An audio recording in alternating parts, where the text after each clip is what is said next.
అంటే 4,000 కోట్ల రూపాయలు ఎస్సీల బడ్జెట్ని తగ్గించావు. 4,000 కోట్లకు పైగా నిధులు తగ్గించావు. ఇందిరమ్మ ఇళ్ళ కేటాయిస్తామన్న దాంట్లో 1,000 కోట్లకు తగ్గించావు. ఎస్టీలకు సంబంధించినటువంటి నిధులు ఖర్చు పెట్టడం లేదు. మైనార్టీల కోసం ఇచ్చేటటువంటి నిధులు నామమాత్రంగా ఉన్నాయి. మహిళల శిశు సంక్షేమానికి ఇచ్చేటటువంటి నిధులు లేవు. విద్య వైద్యం వ్యాపారంగా మారి 70-80% వైద్యం వ్యాపారంగా మారి పేదవాడి ప్రాణాలు అరిచేతిలో పెట్టుకొని బ్రతుకుతున్నారు. పిట్టలు రాలినట్టుగా రాలుతున్నారు ఆదివాసీల బిడ్డలైతే. కనీసం బాధ్యత లేదు. ప్రభుత్వ రంగంలో వైద్యాన్ని మెరుగుపరచడానికి నిధులు కేటాయించాలి కదా. మనుషుల ప్రాణాలు పోతుంటే కూడా పట్టించుకొని ప్రభుత్వాన్ని. కేరళకు వెళ్ళు, అక్కడ మొత్తం 90%కు పైగా ప్రభుత్వ రంగంలో వైద్యం ఉంటుంది, ప్రభుత్వ రంగంలో విద్య ఉంటుంది. ఆ రకమైనటువంటి బాధ్యత కలిగినటువంటి ప్రభుత్వంగా అక్కడ మీరేమో విద్యను వ్యాపారంగా చేస్తారు. ఈ విద్యా సంస్థలు నడుపుతున్నటువంటి వాళ్ళు ఈరోజు ప్రభుత్వాలు ఏలేటంత 1,000 కోట్లు సంపాదిస్తున్నారు. అడ్డగోలిగా సంపాదించుకోవడానికి అవకాశం ఇస్తారు. ఈ రకమైనటువంటి వైఖరి పెట్టి తెలంగాణ మోడల్ని కేరళలో అమలు చేయమని చెప్పండి. కేరళ ప్రజలు అక్కడ ఉన్నటువంటి వారికి ఇద్దరు సరిగ్గా ఆలోచిస్తారని చెప్పి మేము భావిస్తున్నాం. ప్రభుత్వాన్ని అక్కడ బీజేపీకి బీటీఎం అని చెప్పి సిపిఎం.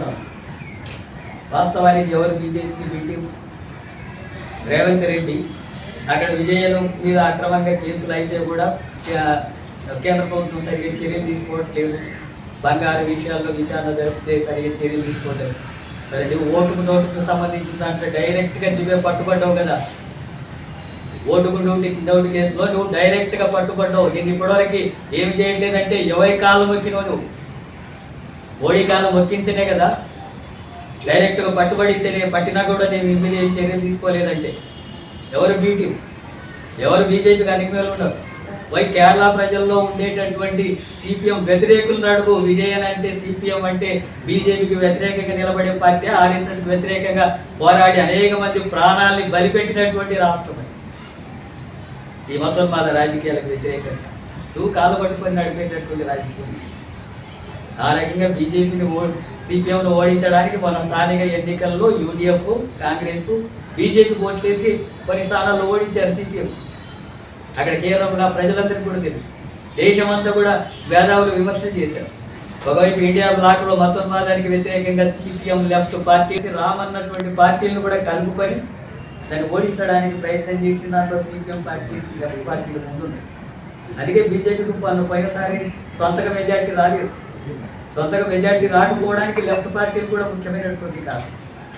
ఆ రకంగా బీజేపీకి వ్యతిరేకంగా, మతోన్మాదానికి వ్యతిరేకంగా, ఉన్మాదాలకు వ్యతిరేకంగా, దోపిడీ వర్గాలకు వ్యతిరేకంగా పోరాడేటటువంటి దాంట్లో సిపిఎం పార్టీ ముందుంటే వాటిని గురించి కేరళ మోడల్లో కేరళలో పోయి కాంగ్రెస్ అధికారంలో ఉన్నటువంటి తెలంగాణ మోడల్ కావాలని చెప్పంటే అది దోపిడీ వర్గాలకు అనుకూలమైన పాలన, విద్యా వైద్యాన్ని ప్రైవేటీకరణ చేసే పాలన, ఎస్సీ ఎస్టీల భూములను లాక్కునేటటువంటి పాలన అనేది, ఎస్సీ ఎస్టీ బీసీలకు బడ్జెట్తో నిధులు కోత విధించే పాలన అనేది, పేదల గుడిసెలు కూల్చేసేటటువంటి బుల్డోజర్తో కూల్చేసేటటువంటి పాలన అనేది, ఉద్యోగాలు ఇవ్వకుండా డిగ్రీ పీజీలు చేసినటువంటి అనగారినటువంటి తరగతుల పిల్లలు రోడ్ల పాలు చేసినటువంటి పాలన అనేది. నువ్వు రాజకీయాలు మాట్లాడితే నీకు తప్పకుండా తగిన పద్ధతిలో ప్రజలు గుణపాఠం చెప్తారని చెప్పి హెచ్చరిస్తున్నారు. ఇప్పటికైనా సరే ముఖ్యమంత్రి వాస్తవాలు మాట్లాడేటట్టుగా, రాష్ట్ర అభివృద్ధికి తగిన చర్యలు తీసుకునేటట్టుగా ఉండాలి. లేకపోతే తీవ్రమైనటువంటి ప్రజా పోరాటాలు, తిరుగుబాట్లు వస్తే ఈ ప్రభుత్వానికి కూడా తగిన గుణపాఠం చెప్పేటటువంటి ఏదో మాయ మాటలు మాట్లాడి ఫ్యూచర్ సిటీ, మూసి ప్రక్షాళన అవి అనే పేరుతో కోట్ల రూపాయలు దండుకోవడానికి చేసేటటువంటి కార్యాచరణ తప్ప అభివృద్ధికి సంబంధించి లేదు. ఫ్యూచర్ సిటీ పేరుతో గ్లోబల్ మేము మొత్తం ప్రపంచంలోనే ఈ హైదరాబాద్ను చాలా ఉన్నతమైనటువంటి స్థానంలో పెడతాయని చెప్పి గ్లోబల్ సమ్మిట్ నిర్వహించాం. 5 లక్షల కోట్లు వస్తామన్నావు. 1,1000 కోట్లు కూడా రాలేదు ఇప్పటివరకు కొన్ని మతానికి. 5 లక్షల కోట్లు వస్తున్నాయని చెప్పి ఒప్పందాలు జరిగినా ఉన్నావు. 1,000 కోట్లు కూడా రాలేదు. అట్లాగే దావోస్కి వెళ్ళి 2 లక్షల కోట్లు వస్తున్నాయి పెట్టుబడులు అన్నావు. ఇప్పటివరకు 1 పైసా రాలేదు. ఎవరు కూడా ఆ రకమైనటువంటి అంటే ఆ పేరుతో మోసం చేయడం. ఇప్పుడు మూసీ ప్రక్షాళన పేరుతో 1,50,000 కోట్ల రూపాయలు ఖర్చు అంటున్నావు. ఎందుకు అవుతుంది 1,50,000 కోట్లు? అక్కడ 50,000 గుడిసెలంతా పూజ చేసి వాళ్ళంతా కూడా అక్కడ తరివేయడానికి కోరుకుంటున్నాం. దాన్ని వ్యతిరేకిస్తున్నాం సిపిఎం పార్టీకి. పేదల గుడిసెలు అక్రమంగా తీసేస్తామని చెప్పి అంటే సహించేటటువంటి సమస్య లేదు. ఈ రకంగా ప్రజా వ్యతిరేకమైనటువంటి విధానాలని కాంగ్రెస్ ప్రభుత్వం అనుసరిస్తుంది. ఈ మోడల్ని కేరళ మోడల్ అంటే అక్కడి ప్రజలు గుణపాఠం చెప్తారు, ఇక్కడి ప్రజలు కూడా గుణపాఠం చెప్తారు. ఇలాంటి విధానాలు అనుసరించినందుకే దేశంలో కాంగ్రెస్ పరిస్థితి ఈ రూపంలో ఉంది. భవిష్యత్తులోనైనా వీటన్నింటినీ సరి చేసుకొని ముందుకు పోయేటట్టుగా రాష్ట్ర అభివృద్ధి చేసేటట్టుగా ముఖ్యమంత్రి చెప్పి కోరుతున్నాను.